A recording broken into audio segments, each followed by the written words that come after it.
Are we ready? We're ready? Oh, you can hear me. I can hear me. Hi, guys. Thank you for being here today, especially you guys. These are my hecklers over here. I paid them. Okay, so today we're talking about energy zaps, freakouts, and befuddled brains. I'm Dr. Stacy Francis. I am a chiropractic kinesiologist, which means I do magic in my office. I do muscle testing to determine imbalances.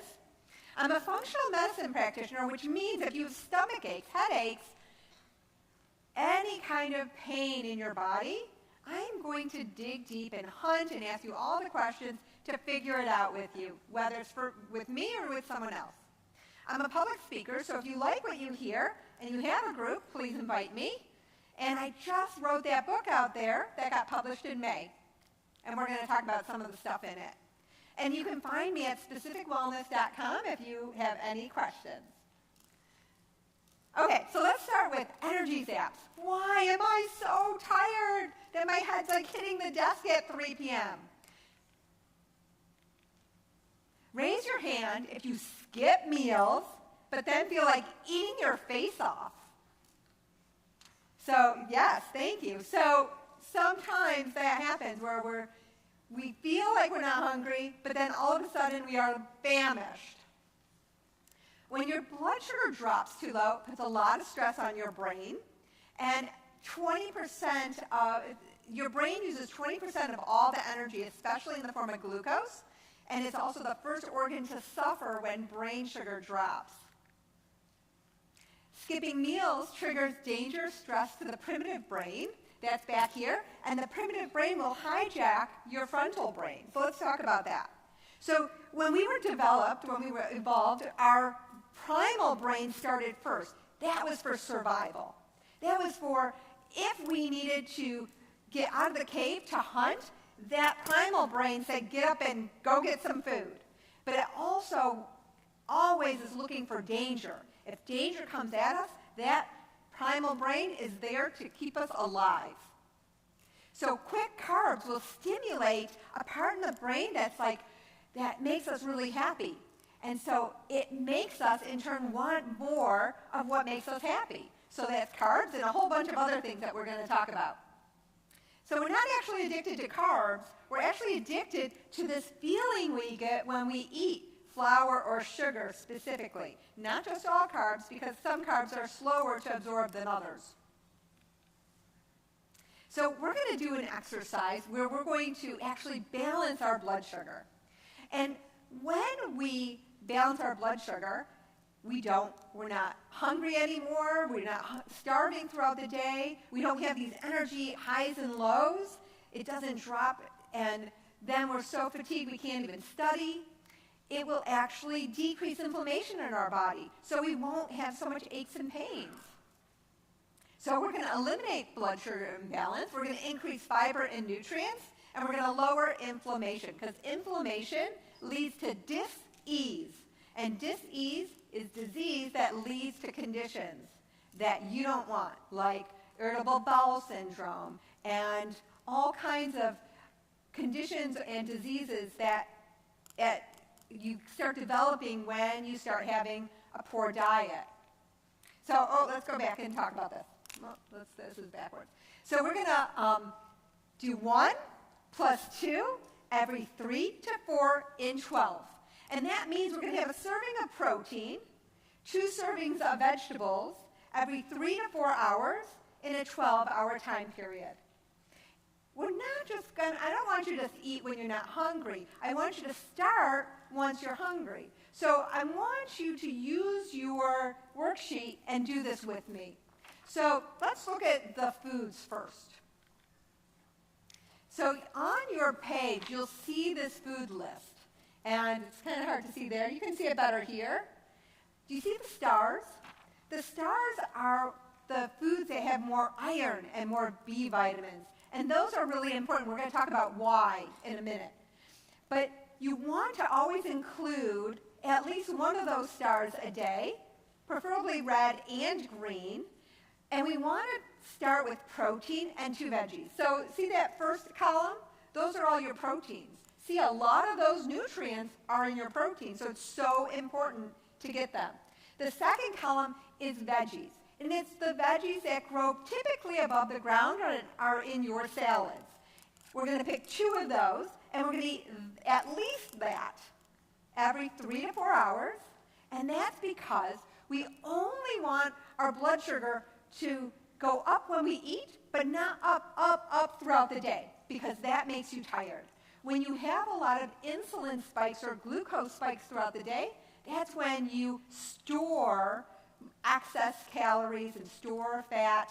And when you do that repeatedly throughout the day, it can cause inflammation, which can cause disease, right?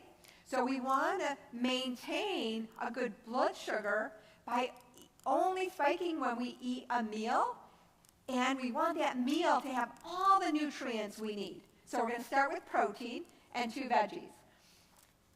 When we have that meal, then you can add other things like potatoes and rice and fruit and healthy oils, okay? So let's pick someone. Who's going to be my volunteer, even if it's an adult?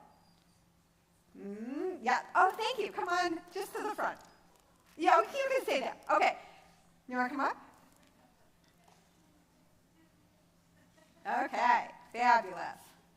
Okay, so from that list, you want to come up? Yeah. Come on up. Okay, from this list, we're going to pick a protein. We're going to put a protein in each one. So first of all, what time do you wake up in the morning? 7. 7? What's the first time you eat? At lunch. Okay, lunch is your first meal? Are you hungry at lunchtime? Yeah. Okay, so that's good. So are you hungry before lunch? Yeah, sometimes. So I want you to start eating when you're hungry. When is that typically? Like 10-ish. Excellent. Let's start with 10. So someone take notes for her, because she's up here helping me, and I want her to have this on her sheet. So the first slot, she's going to put 10 a.m. And then every 3 to 4 hours is going to be the next meal. So pick a protein from our protein list. Are you a vegetarian? No. Okay, good. So you have that whole list to choose from. Do you see how the last one, nuts and seeds, are in parentheses? That's because they're high in fat. They're not high in protein. So unless you're vegan, we're going to keep those in the fat aisle. So pick anything above that. Chicken. So you're going to have chicken in the morning at 10 a.m.? That's fine. You can do that. Okay, so chicken is going to be the first one. Pick 2 vegetables. Broccoli and tomatoes. Chicken, broccoli, and tomatoes. So that is a perfect meal. If you think you need pancakes or cereal for breakfast, you don't. That's not very helpful. And then you'll have this spike of sugar, and then you'll crash and be really tired and really hungry. So this is a perfect meal. Okay, so that's going to be at 10 a.m., 11, 12. So this next one will be around 1? 1 to 2? Yeah? Okay, and so what are you going to have? What protein and 2 veggies are you going to have for around 1 or 2? Probably yogurt and onion and mushrooms. Perfect. And so that's what we're going to have 3 hours later. 1, 2, 3, 4 is about snack time, right? But for snacks, we're going to have a protein and 2 veggies. So pick a protein and 2 veggies for snack. Milk, lettuce, and cucumber. Very good. So milk, cucumbers, and lettuce. Excellent. And then dinner time would be, yeah, what do you typically have for dinner? Like rice and chicken. Chicken, pick 2 veggies. Sea vegetables and zucchini. Excellent. So sea vegetables and zucchini, and that's what she's going to have for her dinner. So if she eats this way, then her blood sugar won't spike. It will be maintained. Now you can add a fruit to any meal. You can add potatoes or rice to any meal. Just have it with the meal. Now, if you eat every 3 to 4 hours, you shouldn't be hungry in between, because that's a lot of food to eat, isn't it? Yeah. Right. So you should be able to make it 3 to 4 hours. Good. Thank you so much. So yogurt is dairy. There's dairy up there. There's cheese, dairy. Oh, wait, never mind. Yeah. Okay. So you don't want to do dairy if you are sensitive to it. If it gives you a tummy ache or it makes you mucusy, right? That's gross. But yeah, if it makes you mucusy, you don't want to have dairy. So that's how I want you to do these worksheets. And I want you to walk away with this plan for you. This is a day in the life, and it will allow you to have something to walk away with of a plan to have more energy. These are your iron-rich and B vitamin-rich foods, and they're super important because they help you have energy. And if you don't have them, that's one of the main reasons we see a lack of energy. In fact, in my office, we'll do blood work if you're really tired to find out if you're deficient in iron and deficient in B vitamins. Freakouts. I'm totally stressed out. Let's start with the brain. We already talked about that primal brain, that brain that starts first in our evolution, which is that survival brain. And there's also this emotional brain deep, deep inside called the limbic system. And that's how we deal with emotions. When we have feelings, it comes from there. And then, oops. Yeah, oh, good. Here it is. And then we have the frontal brain. Your frontal brain is your reasoning and planning and anything that you want to do. That is your frontal brain. Your smart brain comes from here. Your survival brain isn't smart. It's just there for survival. Your primal brain can't tell the difference between a charging rhino and a midterm exam. So when you have something coming at you that feels dangerous to your primal brain and it can't tell the difference between one to the other, what happens is all your blood gets diverted from your GI system to your heart, your lungs, and your muscles so you can run and fight really fast, right? When that happens, your GI system shuts down completely. You can't digest your food. You take all those B vitamins, iron, and minerals, and you use them to have the energy for your muscles and your heart and lungs to breathe heavy and to get your butt out of there because your primal brain thinks that you need to run, even if you just need to sit in your chair and have a midterm exam, okay? When we have unprocessed emotions, this leads to stress, that same stress that sends all the blood to our heart, lungs, and muscles. And when that happens, oftentimes if we do not process the emotions, if we do not sit with our emotions, feel them, and not be them. For instance, if we are sad, we don't have to be sad. We can feel sad. Do you know the difference? I don't have to be angry, but I can feel angry. Because if you feel something, it means that it's a moment to feel it, and then you can deal with it and move on. But if you're being something, you're identifying as I am sad, I am angry, instead of this is something that I'm going to deal with, get over with, and it will pass through me, and then I will have homeostasis again. I will be cool again. When we are looking for comfort and we have not processed these emotions, we will look for comfort in a different way, and that's where dopamine comes in again. Remember, dopamine is that pleasure center. It makes us so happy, but it makes us wanting more. It's never satisfied.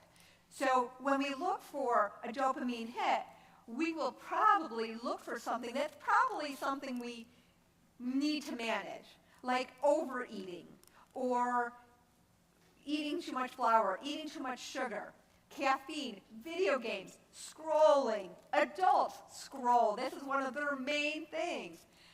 And we can manage those kinds of dopamine responses, but we really want to avoid the heavy hitter dopamine responses like alcohol, vaping, smoking, and drugs, because those are dangerous. And remember, that dopamine, you are never satisfied. You always want more.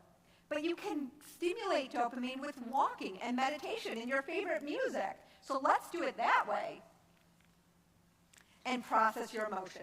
Processing your emotion is being with it, feeling it, figuring it out. thinking about that thought that caused that emotion. So if he looks at me funny and I'm feeling hurt or I'm feeling uncomfortable, I need to figure out what thought I had that made me think that had anything to do with me, right? And if you can figure that out, what that thought is, you can change that thought and say, oh, he probably isn't even thinking about me. Or, I'm fine, and I don't care what he's thinking about because it's none of my business, this is my business. Did you know zebras don't get ulcers? You want to know why? So zebras, when they're sitting at the watering hole, they are chilling, they are schmoozing with other zebras, they're having a great time. And when a lion comes and starts chasing the pack, they will run like a bat out of hell about 60 meters, and then they'll chill out because that lion got the slowest and the weakest. So it's done, it's busy. It doesn't, the rest of the zebras can just chill again. That's how our bodies are supposed to function. When we run really quick out of danger, then once danger has passed, we should be able to get back to homeostasis and be just fine, just like the zebras. But we don't. We worry, we ruminate, we keep drama going and going and going, and we feel it, and we stay in that fight or flight system, and that's not healthy for us. Remember, when we're in this fight or flight, it's robbing us, our digestive system, from any breaking down of food and absorbing nutrients. And when nutrients don't get absorbed, they sit and they ferment in the gut, and it can cause gas and bloating. But you know what else it can cause? Acne. It can cause acne because your skin is one of the main detox organs you have. And if your GI system's not working right because you're constantly in a stressful state, then you can get skin reactions as much as you can get GI issues. So let's hydrate. Let's get things moving out of the body in a healthy way. Let's drink water. Half your body weight in ounces of water a day is a good place to start. And that doesn't mean Gatorade. For all my athletes out there, Gatorade has electrolytes, and those are good. You can find electrolytes better, though, because electrolytes help with muscles and keep you strong because it's giving you the nutrients you need to keep your muscles strong and recover. But Gatorade has sugar, has artificial colors, artificial flavors. Energy drinks has caffeine that keeps you revved up and keeps you stressed out. And then we want to chill. Spend at least 20 minutes coming back to that rest and digest so we can digest our food and chill out. That's listening to music, taking a walk, whatever you need to do to move from fight or flight, called the sympathetic nervous state, to the parasympathetic or rest and digest state. This is one of the exercises I give people if they're really stressed out, and it's just doodling. You could just doodle. That's one of a way to meditate where you don't have to like sit and go, right? You can draw. You can also sleep. Sleep is really necessary because this is for restoration and recovery. And we want to get 6 to 9 hours sleep. But how do we get good sleep? Relaxing before bed, reading, drawing, walking, dark room, white noise, if that works for you. Lavender essential oil helps a lot of people. And avoiding caffeine after 2 p.m. or avoiding it altogether if you feel really amped up. Avoiding electronics before bed. I know everyone that I practiced this presentation on laughed when I said that one. And brain dump is probably the most important. If you have thoughts running around your head and that's what's keeping you up at night, you just want to dump it on a piece of paper before you go to bed. Write down all the things that you're worried about, your to-do list, everything you can. Your primal brain and your emotional brain will know it's over there, safely over there. You don't have to remember it. And then a befuddled brain. This is a really important one, and you're going to see why. Why can't I focus? Raise your hand if you eat, scroll, video game, or whatever else when you're angry, lonely, sad, frustrated, procrastinating, right? If you're low in iron, then you can't concentrate. if you're having trouble concentrating, make sure you're getting those iron-rich foods, those red-starred foods in your diet. And if you're really tired, we're going to do a test called the ferritin test. It's the first indicator of iron deficiency, and it's rarely tested. And we want to eat foods rich in iron. A new study found that brain inflammation in people who were experiencing clinical depression was increased by 30%. Stress can cause inflammation. Chronic stress can lead to brain inflammation that can lead to depression, and like we just saw in that study, it can lead to brain inflammation. And we can do a test to check inflammation in the body called the CRP test. A poor diet can cause inflammation. I'm not saying don't ever eat a donut. I'm saying keep it at a minimum and have most of your diet be the protein, 2 veggies. There was a study that found that vitamin B9, also called folic acid or folate, was associated with reduced risk of suicide and self-harm by 44%. Think about all the friends you could have saved if they knew this and they were eating B vitamin-rich foods. Remember those green stars? You want to make sure you have lots of green stars. Suicide is nothing to joke about, and there is a hotline, and you all should know this number, and you should give it out to your friends, right? And to bring ourselves back so that we can concentrate, we need to get oxygen to our brain. So we have stickers out there for you so that you can run your finger over the word inhale as you're inhaling for a count of 4, holding for a count of 4, exhaling for a count of 4, and inhale and holding for a count of 4. This way you can get lots of oxygen where you need it. It's to your brain so you can concentrate and focus. If you want to work with me, this is how you find me at specificwellness.com. If you have any questions or you want this presentation, it's on my website, and you can email me any questions you have. Thank you guys so much. If you guys have any questions, I will be at the table. If not, enjoy your yoga and your Zumba.